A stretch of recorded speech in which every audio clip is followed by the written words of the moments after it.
লা ইলাহা ইল্লাল্লাহুল আযীমুল হালিম, লা ইলাহা ইল্লাল্লাহু রাব্বুল আরশিল আযীম, লা ইলাহা ইল্লাল্লাহু রাব্বুস সামাওয়াতি ওয়াল আরদি ওয়া রাব্বুল আরশিল কারীম।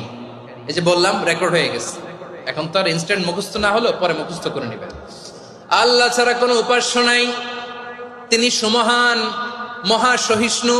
আল্লাহ ছাড়া কোনো উপাস্য নাই, তিনি সুমহান, আরশের অধিপতি। আল্লাহ ছাড়া কোনো উপাস্য নাই, তিনি আকাশের মালিক, জমিনের মালিক, তিনি সুবিশাল আরশের অধিপতি। সুবহানাল্লাহ পড়েন। এই দোয়াটা কেউ যদি পড়ে যদি এর ওসিলা করে দোয়া করে, তাকে বিপদ থেকে মুক্তি দেয় কে? মনে থাকবে আপনাদের? তাহলে বিপদের প্রথম ধাক্কায় কি যেন পড়তে হয়? ইন্না লিল্লাহ।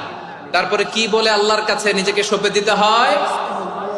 দেয়ালে পিঠ থেকে গেলে লা ইলাহা ইল্লা আনতা সুবহানাকা ইন্নী কুনতু মিনাজ জালিমিন।